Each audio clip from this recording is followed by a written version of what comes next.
দ্রোণ সমীপে অস্ত্র শিক্ষা হেতু একলব্যের আগমন।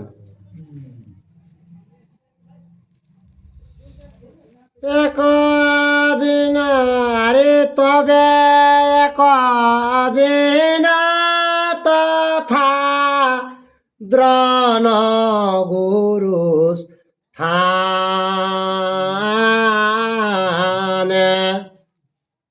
আইল নিষাদ এক শিক্ষার কারণে।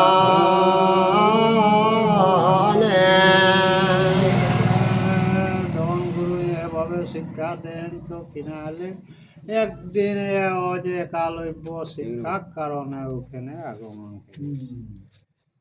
আর হিরণ্য ধনুর পুত্র একলব্য নাম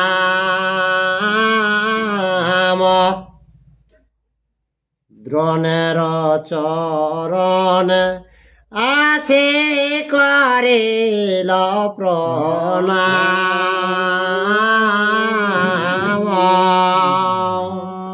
তো কালব্য বাপের নাম রেলে হিরণ্যাক্ষ। হিরণ্যধনু। হ্যাঁ, হিরণ্য ধনু। তো তাকর পুত্র একালব্য তো তে আলিকে ধনগুরুকে প্রণাম জানালে। আর জড় হাত করে বলে বিনয় বচন শিক্ষা হেতু আইলাম তোমার সদন।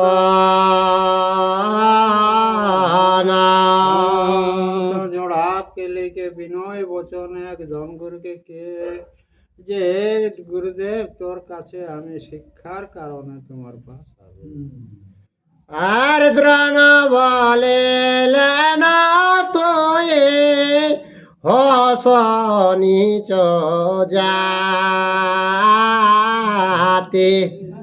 তোরে শিক্ষা করা ইলে হইবে অখ্যাতে। তো ধন গুরুকে দেখো কালব্য তুমি তো নিজ চৈত্য পুত্র বটো, তো তোমাকে যদি আমি শিক্ষা দিই তাহলে আমার একটা কিন্তু বদনাম ঘোষণা হবে।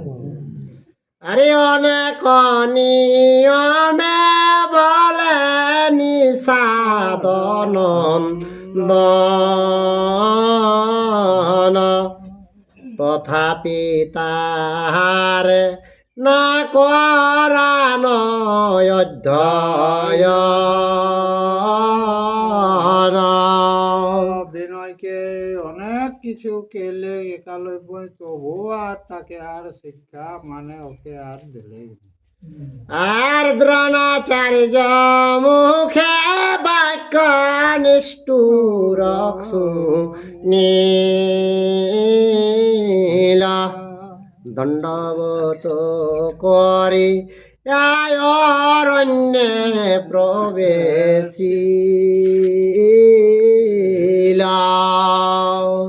তদ্দন গুরু নিঠুর বাক্যটা শুনিলে লেকে কিনা কেল্লা একা বলব ঘাড় না জালে লেকে আর গহন কাননে বনে তপস্যায় চলে গেল ছোয়াটা। আর নিষাদের দেশত যে হইল ব্রহ্মচারে জটা বকল পরে ধান ফল মূলা হারে।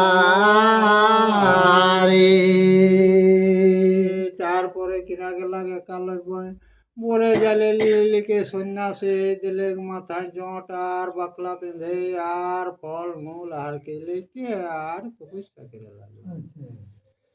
আর মৃত্তিকার দ্রোণ মূর্তি করি আর নানা পুষ্প দিয়া তার কর পূজন। মাটি একটা দন গুরু তৈরি করলে কালব্য আর তাকে নানা রকম ফুল পুষ্প দিলে লিলিকে আর গুরু বেলিকে পূজা পাঠ করে লাগলো। আর নিরন্তর একলব্য হাতে ধনুষ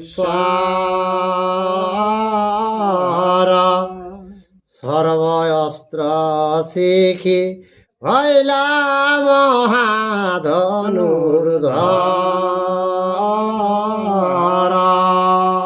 তো একালব্য যে মাটি ধন গুরু কেল্লা তাকে ফুল পুষ্প দিলে কে আর এসন একটা ধনু বিদ্যা ধারণ কেল্লা যে মহা একটা পারদর্শী বনি গেল।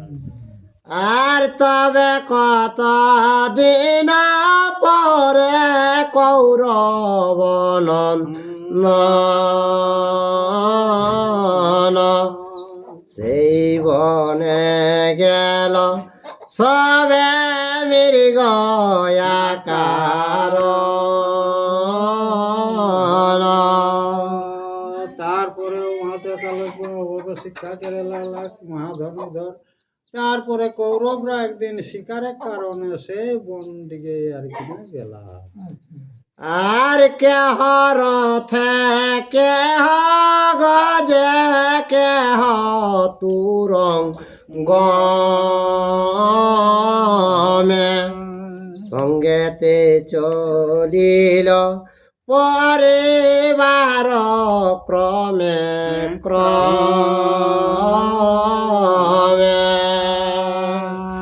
কেউ রথে কেউ হাতে কেউ ঘোড়া পিঠে এরকম ভাবে সব লাস্টে কিনা হবে পরিবার সমেত আর কিনা যায়। আর মৃগয়ানে পুনা গুণে লয়া হতে মহাবনে প্রবে সকরেল শীঘ্র গতি। সেনা সামন্ত লেলিকে আর কিনা কেল্লা কৌরবরা বনে উহাজে লেগে প্রবেশ করলাম। আর মৃগয়া করেছে যত রাজার মোটা ভালো হেন কালে এক পাণ্ডবের অনুচর।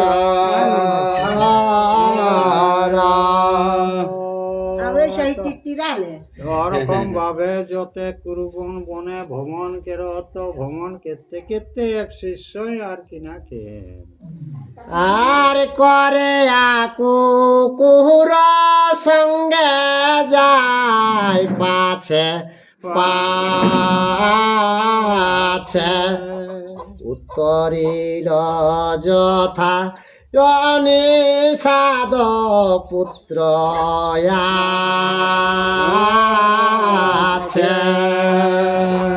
শিষ্যই কিনা কে লাগে একটা কুকুর লেলে কে আয় বলে। কালো যেখানে সেখানে প্রবেশ করলো।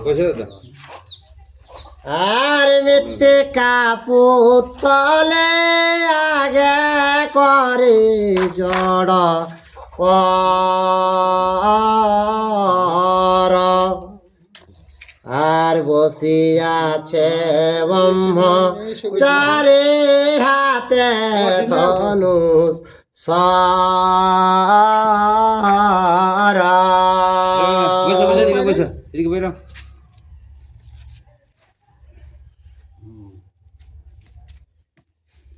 মৃত্তিকা পুতলি আগে করি জড় কর, বসি আছে ব্রহ্মচারী হাতে ধনুষ। তো সেই অজে একালব্য হাতে ধনুক বান লিলি কে মাটি কে যে ধন গুরু কে লিখে আহে সেইটাকে আর কিনা ও যে কৌরবরা কর যে সেনা কুকুর গেলা সেই দেখি পাওয়া।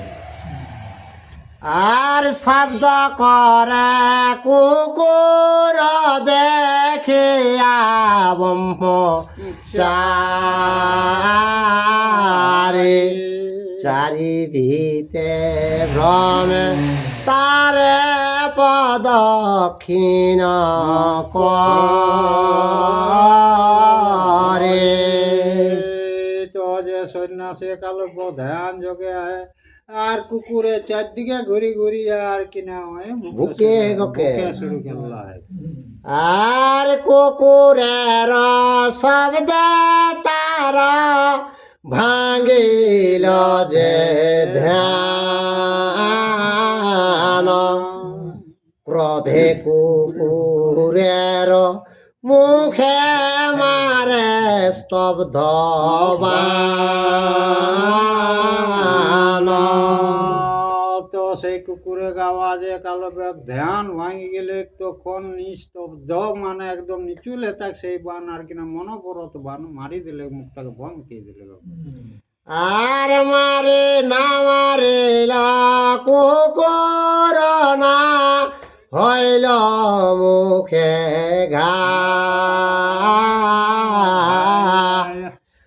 আর অলক্ষিতে কুকুরের রুধিলে করা। তো যে বানটি কালো বই মারলে সেটি অকর কোনো ক্ষয়ক্ষতি হয়নি, কেবল অকর ভুকে সেই শব্দটা নিচুলকে দিলে। আর কুকুরনে শব্দে ধায় মুখে শব্দ না সর। আর কতক্ষণে গেল তবে কুমার গচর। তো কুকুরের তো আর মুখে কোনো আওয়াজ নাই, তো কুরু সৈন্য যেখানে রেলা সেখানে কিছুক্ষণ পরে গেলা। আর ঈদ গেলে বান খাইতে আর কুকুর চলে গেল। লিখে আর ওকর শব্দটা বন্ধ হয়ে গেল। আর কুকুরের মুখে সারা আশ্চর্য দেখি জিজ্ঞাসিল অনু চরে বিস্ময় হইয়া। তো যে কালো মুখ বন্ধ বান্টি দিলা হে সেটি দেখিলে কে কুরু সৈন্য অবাক মানো হচ্ছে। এহেন অদ্ভুত কর্ম কবু নাহি দেখি, বহু বিদ্যা জানে হেন বিদ্যা নাহি জানে।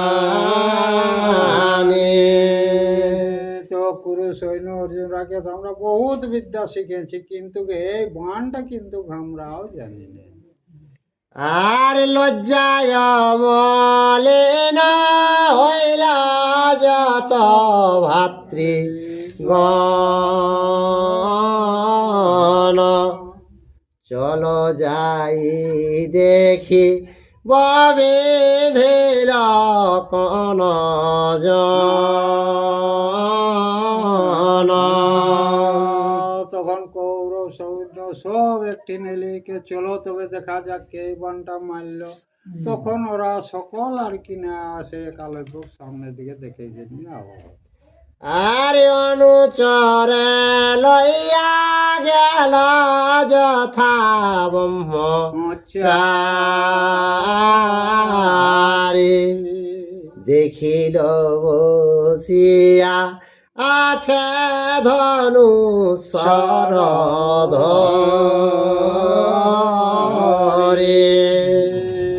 তো জালে লিলিকে সেই সন্ন্যাসী রূপে কালব্য বেশি আয় আর হাতে ধনুক বান লিলিকে আর ধ্যান যোগে বেশি আয়।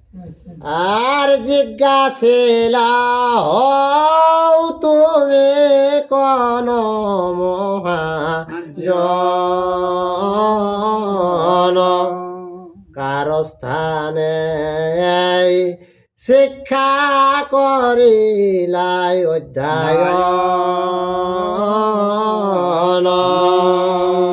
তেরা সুজাতি কুরু সৈন্য তুমি কার পুত্র বটে, আর এত বিদ্যা গিলা কার কাছে অধ্যয়ন করলে?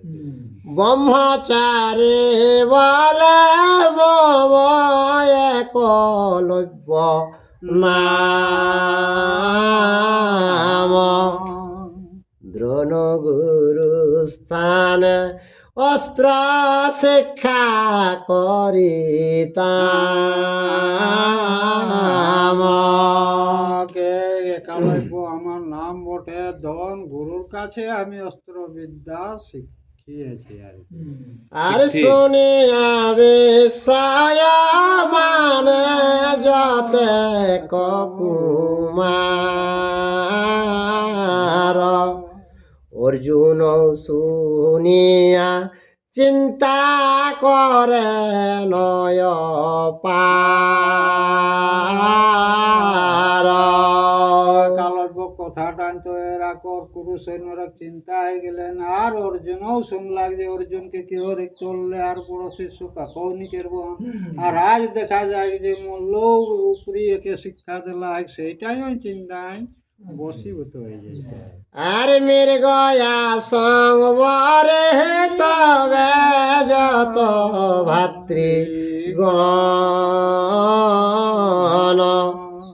দ্রোণ স্থানে করে লেন সব নিবেদন। শিকার খেলে সেটাকে বন্ধ কে লিখে আর দন গুরুর কাছে জালে লিখে আর তাকে নিবেদন জানা হচ্ছে। আর বিনয়ে কয়েন পার্থ বীর সব দন, আমারে নিগ্রহ করা বুঝিনু এখন। অর্জুনে জালে লিখে গুরুদেব থেকে, হে গুরুদেব আমাকে তুমি ভুলাইকে আর বাকি লোককে আমার লোক বসে তুমি শিক্ষা দাও। আর পূর্বেতে আমার কাছে কইলাই অঙ্গীকার, তব সম প্রিয় শিষ্য নাহি কয়ামার। অর্জুন তুমি পূর্বে আমার কাছে সত্যি করেছে যে চললে আর বড় শিষ্য কাকেও করব নাই। আর তোমার সদস্য বিদ্যা নাহি দিব কার, এখনো ছলনা প্রভু করিলাই আমার।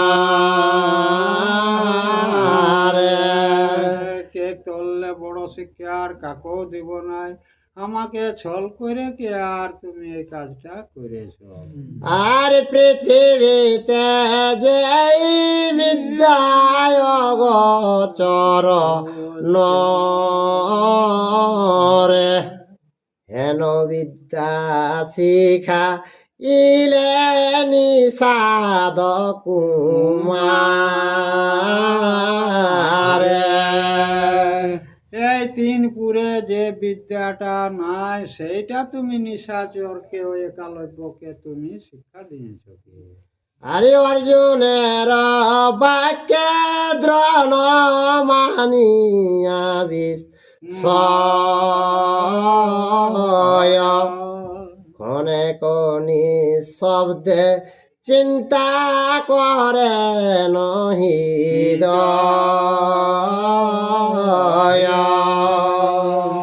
অর্জুনের কথাটা শুনিলে কে দন গুরু কিছুক্ষণ নিচুল থাকিলে কে আর মনটাকে ওই ঘাটে যে কাহে এটা হেলে। আর অর্জুনের বলে সে আছে কোন স্থানে, শীঘ্র গতি চল তথা যাব দুই জনে। দন গুরুকে তাহলেও কথা আছে কে তখন দুলক আর কিনা অর্জুনের সঙ্গে জ্বালায় কালে গোপাল। আর দ্রোণ আর অর্জুন করিলেন গমন, দ্রোণে দেখি ধীরে উঠে নিষাদ নন্দন।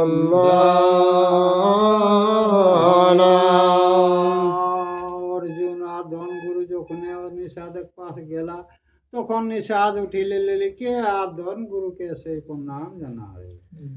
আর দূরে থাকে ভূমে লোটে প্রণাম করিলা। কৃতাঞ্জলি হইয়া অগ্রেতে দণ্ডাইলা। তো কালো বঙ্কিনা গেলা ওরা ধরে থাকতে লম্বা লম্বি ঠেঙ্গা রকম গিরি দিলায় আর কিনা কেল্লা হুত গেলাইকে যখন উঠালে তখন জড়াতকে কে তাকর আগু দিকে টানালা। আরে নিষাদ নন্দন বলে মধুর বচন। আজ্ঞা কর গুরু হেথা কোন প্রয়োজন। জড়াত কে আর কালো বইকে ঘে গুরুদেব তা কি কারণে তুমি আগমন করলে সেটা শোনাও। আর দ্রোণ বলিলেন যদি তুমি শিষ্য হও তবে গুরু দক্ষিণায় আমারে আজি দাও। তখন ধন গুরুকে ঘে কালব্য যদি আমারে তুমি শিষ্য ওঠো তাহলে ওই যে দক্ষিণা যে গুরুকে দিতে হয় শিক্ষা করলে সেই দক্ষিণাটা আজ তোমার কাছে আমি চাইছি। একলব্য বলে প্রভু মম ভাগ্য বসে কৃপা করি আপ আইলা মোর পাশে। কালব্যকে আজ ভাগ্যটা আমার ভালোই ছিল নিজের কৃপা করে আর আমার সামনে আজকে আলে। আরে দৈব সে দৈব নাহে করিব বিচার। সকল দৈবেতে হয় গুরু অধিকার। তো হে গুরুদেব তুমি যে দ্রব্য মাগবে সব দ্রব্যর অধিকার কিন্তু গুরুর কাছে নিবেদন করে যেদিন গুরু ঠিক সেই দিন যত কিছু তোর ধন যৌবন গৃহস্থ সব তাকে চরণে অর্পণ করে দেবে। আর যদি আর যে কিছু মাগিবা প্রভু সকলিত মার। আজ্ঞা কর গুরু করিলাম অঙ্গীকার। হে গুরুদেব যত দ্রব্য ওটা তোমার এই সকল তো তুমি যেটা আমাকে আজ্ঞা করবে আমি তোমার কাছে সত্য করলিগে। আর দ্রোণ বলিলেন যদি সন্তোষ করিবে দক্ষিণ হস্তের বৃদ্ধ আঙ্গুলিটা দিবে। তখন ধন গুরুকে ঘামার উপর যদি এতই সন্তুষ্ট হলে তো দাহিন হাতের বুড়া আঙ্গুলটা কাটে দিয়েছে। আর গুরু রয়াজ্ঞায় সে বিলম্ব না করিল ততক্ষণে কাটি আঙ্গুলি গোটা দিল। কালব্য বিলম্ব না কেলে লেকে বুড়ি আঙ্গুটি কাটিলে লেকে আর তাকে কে ধরা গুরুদেব। আর তুই হইলে না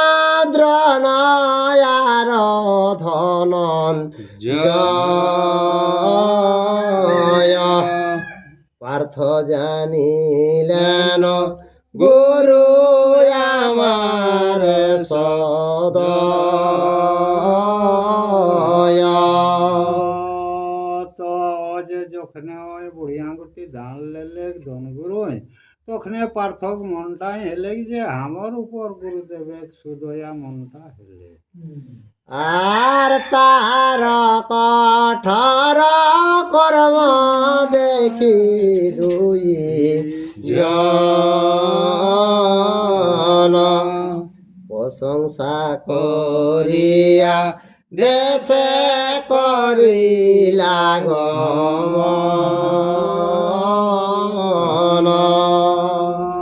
তো একালব্য কর্মটা দেখিলে লিখে এরা অসম্ভব মানলা আর তখন কিনা কেল্লা নিজের দেশে তারা গমন করে। আরে মহাভারতের কথা সুধার সাগর কাশীরাম দাস কহে শুনে সাধু নর। জয় শ্রীকৃষ্ণ।